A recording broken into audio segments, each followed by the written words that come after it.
The Life and Adventures of Robinson Crusoe. Written by Daniel Defoe. Published April 25th, 1719. Chapter 1. Start in Life.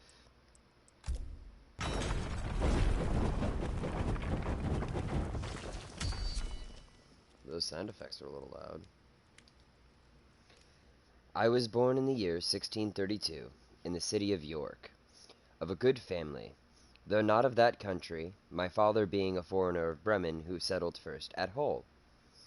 He got a good estate by merchandise, and leaving off his trade, lived afterwards at York, from whence he had married my mother, whose relations were named Robinson. A very good family in that country, and from whom I was called Robinson Crusoe. But, by the usual corruption of words in England, we are now called, nay, we call ourselves, and write our name, Crusoe, and so my companions always called me. I had two elder brothers, one of whom was lieutenant colonel to an English regiment of foot in Flanders, formerly commanded by the famous Colonel Lockhart, and was killed at the battle near Dunkirk against the Spaniards. What became of my second brother I never knew, any more than my father or mother knew what became of me. Being the third son of the family and not bred to any trade, my head began to be filled very early with rambling thoughts. My father, who was very ancient, had given me a competent share of learning, as far as house education and a country-free school generally go, and designed me for law. But I would be satisfied with nothing but going to sea, and my inclination to this led me so strongly against the will, nay, the commands of my father, and against all the entreaties and persuasions of my mother and other friends, that there seemed to be something fatal in that propensity of nature, tending directly to the life of misery which was to befall me. My father, a wise and grave man, gave me serious and excellent counsel against what he first saw was my design. He called me one morning into his chamber where he was confined by the gout, and expostulated very warmly with me upon this subject. He asked me, what reasons, more than a mere wandering inclination, I had for leaving father's house, and my native country, where I might be well introduced, and had a prospect of raising my fortune by application and industry, with a life of ease and pleasure. He told me it was men of desperate fortunes on one hand, or of aspiring superior fortunes on the other, who went abroad upon adventures, to rise by enterprise, and make themselves famous in undertakings of a nature out of the common road, that these things were all either too far above me or too far below me, that mine was the middle state, or what might be called the upper station of low life, which he had found by long experience was the best state in the world, the most suited to human happiness, not exposed to the miseries and hardships, the labor and sufferings of the mechanic part of mankind, and not embarrassed with the pride, luxury, ambition, and envy of the upper part of mankind. He told me I might judge of the happiness of this state by this one thing, viz., that this was the state of life which all other people envied, that kings have frequently lamented the miserable consequence of being born to great things, and wished they had been placed in the middle of the two extremes, between the mean and the great, that the wise man gave his testimony to this as the standard of felicity, when he prayed to have neither poverty nor riches. He bade me observe it, and I should always find that the calamities of life were shared among the upper and lower part of mankind, but that the middle station had the fewest disasters, and was not exposed to so many vicissitudes as the higher or lower part of mankind. Nay, they were not subjected to so many distempers and uneasinesses, either of body or of mind, as those were who, by vicious living, luxury, and extravagances on the one hand, or by hard labor, want of necessaries, and mean or insufficient diet on the other hand, bring distemper upon themselves by the natural consequences of their way of living. That the middle station of life was calculated for all kind of virtue and all kinds of enjoyment, that peace and plenty were the handmaids of a middle fortune, that temperance, moderation, quietness, health, society, all agreeable diversions, and all desirable pleasures, were the blessings attending the middle station of life, that this way men went silently and smoothly through the world, and comfortably out of it, not embarrassed with the labors of the hands or of the head, not sold to a life of slavery for daily bread, nor harassed with perplexed circumstances which rob the soul of peace and the body of rest, nor enraged with the passion of envy, or the secret burning lust of ambition for great things, but in easy circumstances, sliding gently through the world and sensibly tasting the sweets of living without the bitter, feeling that they are happy, and learning by every day's experience to know it more sensibly. After this, he pressed me earnestly, and in the most affectionate manner, not to play the young man, nor to precipitate myself into miseries which nature, and the station of life I was born in, seemed to have provided against. That I was under no necessity of seeking my bread. That he would do well for me, and endeavor to enter me fairly into the station of life which he had just been recommending to me. And that if I was not very easy and happy in the world, it must be my mere fate or fault that must hinder it, and that he should have nothing to answer for, having thus discharged his duty in warning me against measures in which he knew would be to my hurt. In a word, that is, he would do very kind things for me if I would stay and settle at home as he directed, so he would not have so much hand in my misfortunes as to give me any encouragement to go away. And to close all, he told me I had my elder brother for an example, to whom he had used the same earnest persuasions to keep him from going into the Low Country wars, but could not prevail, his young desires prompting him to run into the army where he was killed. And though he said he would not cease to pray for me, yet he would venture to say to me that if I did take this foolish step, God would not bless me, and I should have leisure hereafter, to reflect upon having neglected his counsel, when there might be none to assist in my recovery.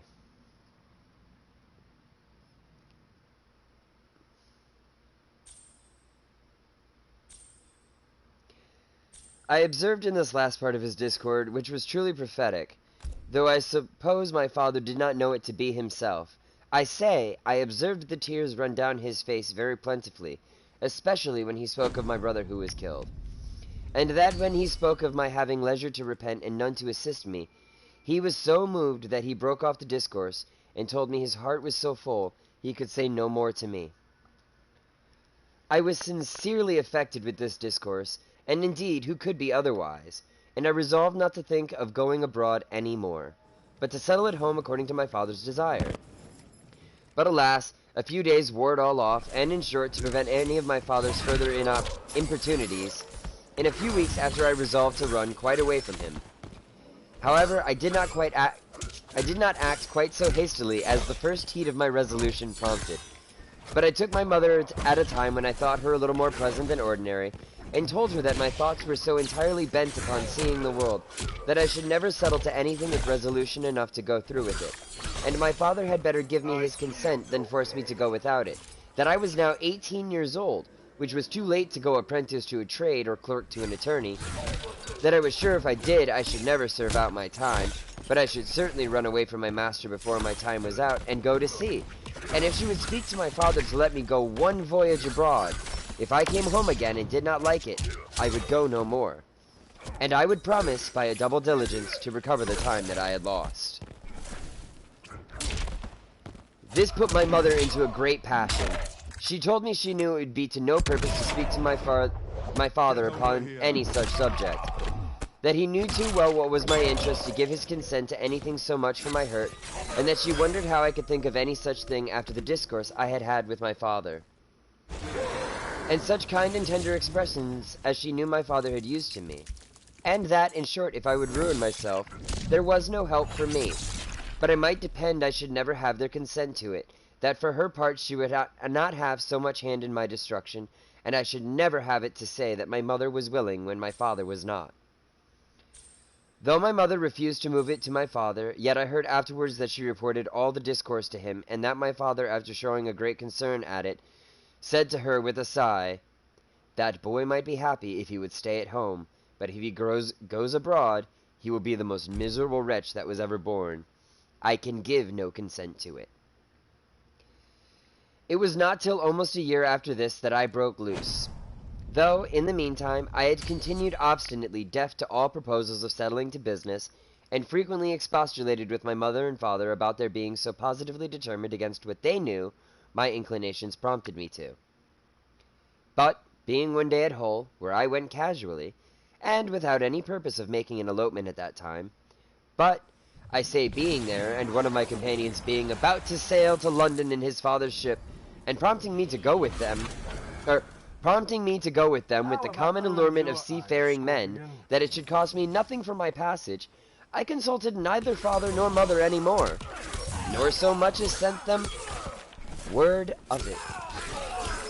But leaving them to hear of it as they might, without asking God's blessing or my father's, without any consideration of circumstances or consequences, and in an ill hour, God knows on the 1st of September, 1651, I went on board a ship bound for London.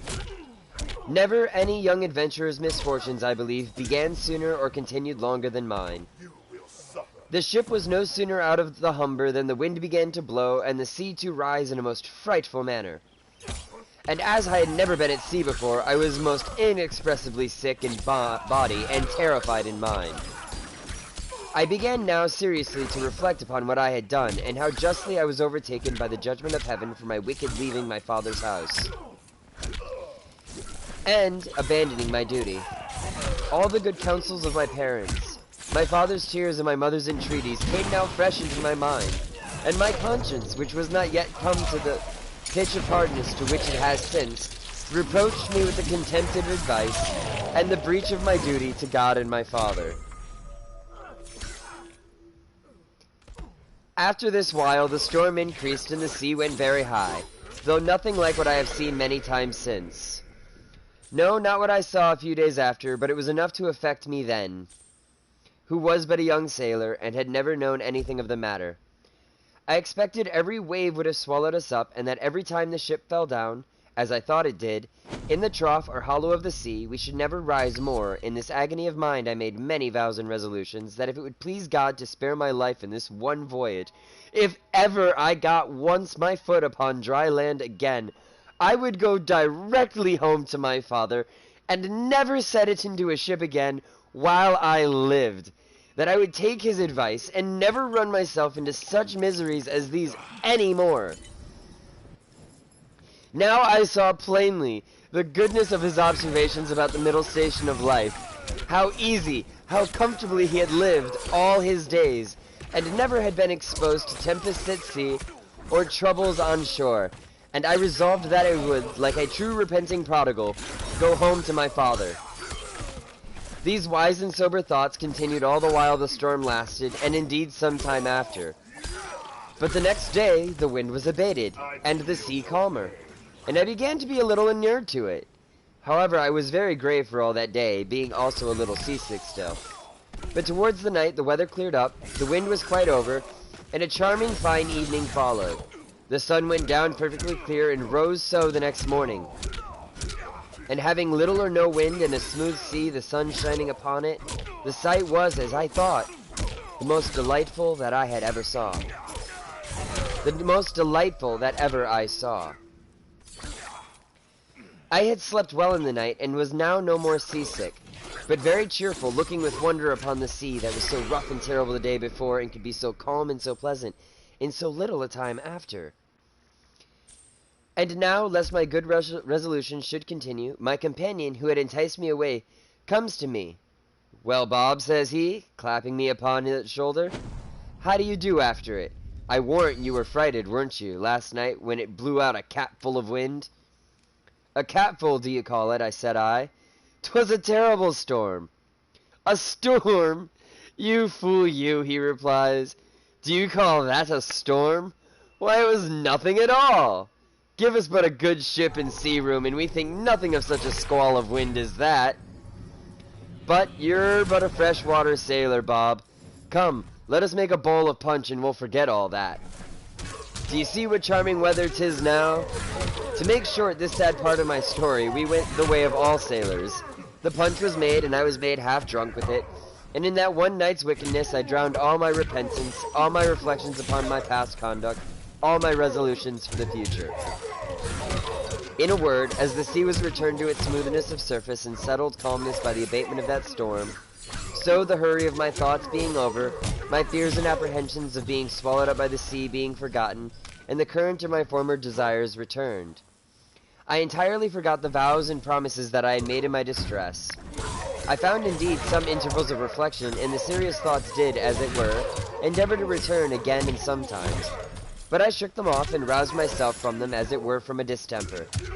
and applying myself to drinking and company, soon mastered the return of those fits, for so I called them. And I had in 5 or 6 days got as complete a victory over conscience as any young fellow that resolved not to be troubled with it could desire. But I was to have another trial for it still, and Providence, as in such cases generally does, resolved to leave me entirely without excuse, for if I would not take this for a deliverance, the next was to be such a one as the worst and most hardened wretch among us would confess both the danger and the mercy of. The 6th day of our being at sea, we came into Yarmouth roads. The wind having been contrary and the weather calm, we had made but little way since the storm. Here we were obliged to come to an anchor, and here we lay, the wind continuing contrary, viz. At southwest, for 7 or 8 days, during which time a great many ships from Newcastle came into the same roads as the common harbour where the ships might wait for a wind for the river. We had not, however, rid here so long, but we should have tided it up the river, but that the wind blew too fresh, and after we had lain 4 or 5 days, blew very hard. However, the roads being reckoned as good as a harbour, the anchorage good, and our ground tackle very strong, our men were unconcerned and not in the least apprehensive of danger, but spent the time in rest and mirth after the manner of the sea. But the 8th day in the morning the wind increased, and we had all hands at work to strike our topmasts and make everything snug and close, that the ship might ride as easy as possible. By noon the sea went very high indeed, and our ship rode forecastle in, shipped several seas, and we thought once or twice our anchor had come home, upon which our master ordered out the sheet anchor, so that we rode with 2 anchors ahead, and the cables veered out to the bitter end. By this time it blew a terrible storm indeed, and now I began to see terror and amazement in the faces even of the seamen themselves.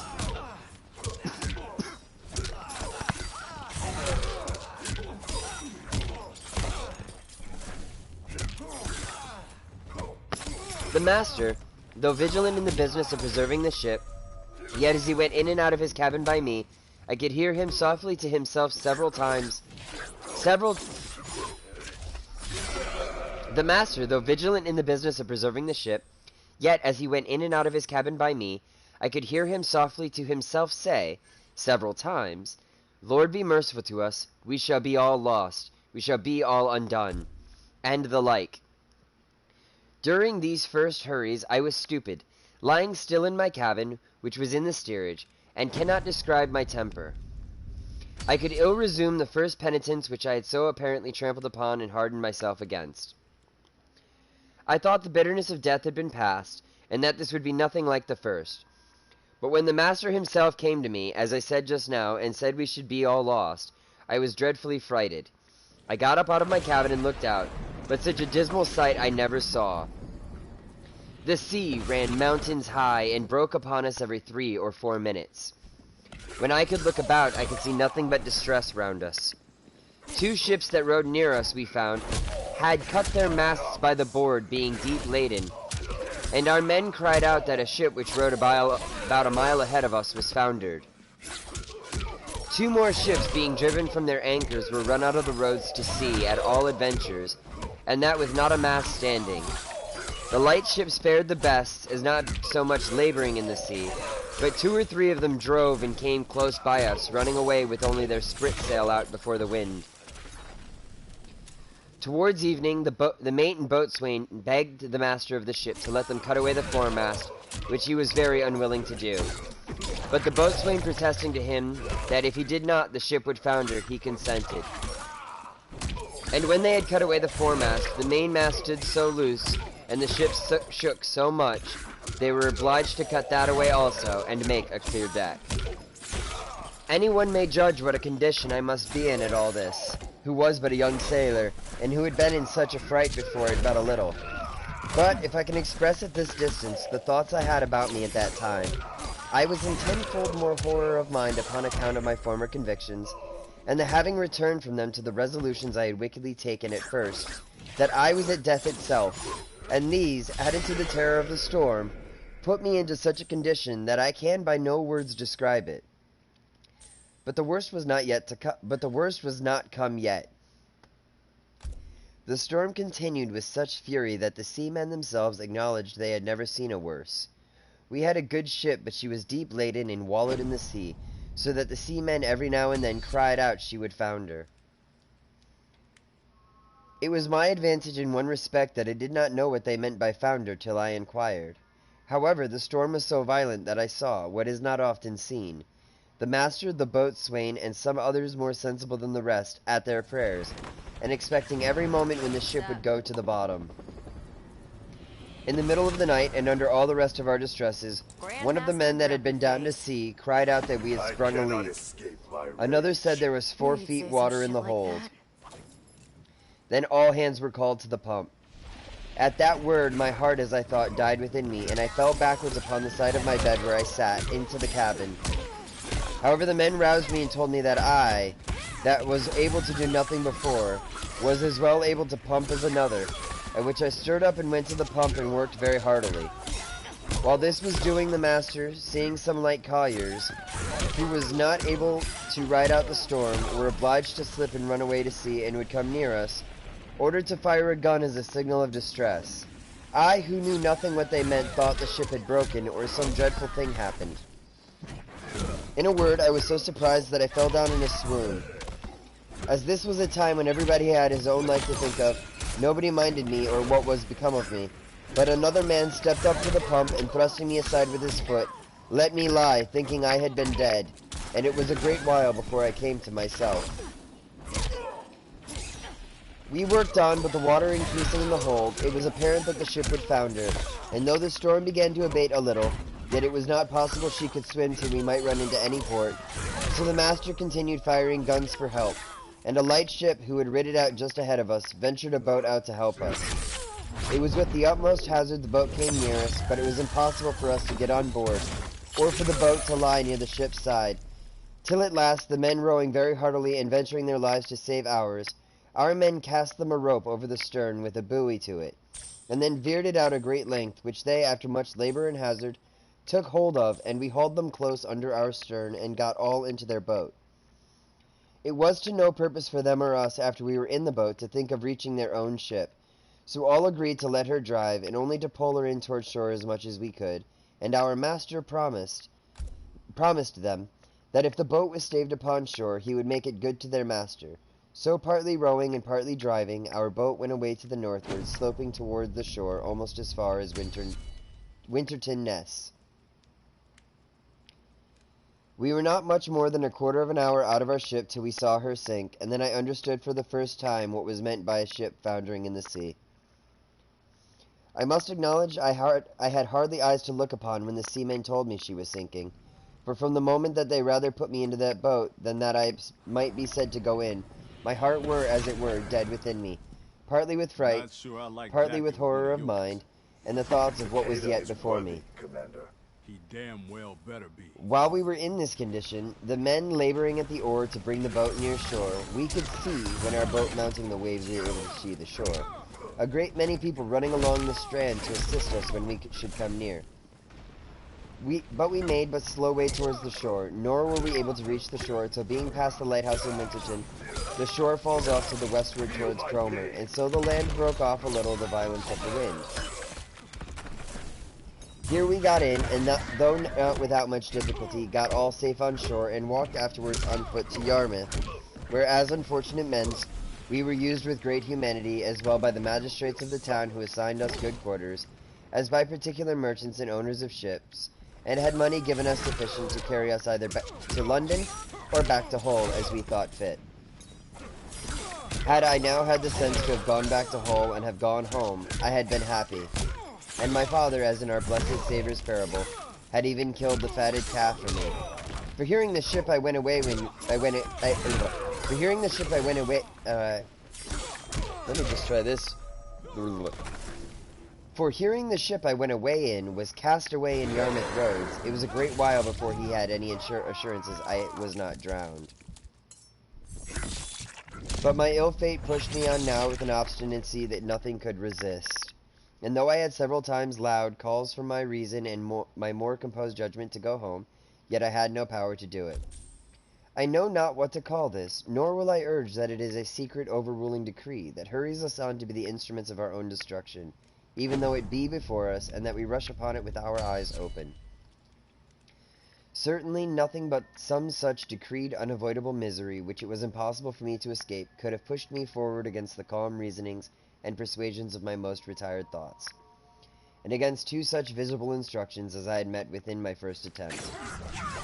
My comrade, who had helped to harden me before, and who was the master's son, was now less forward than I.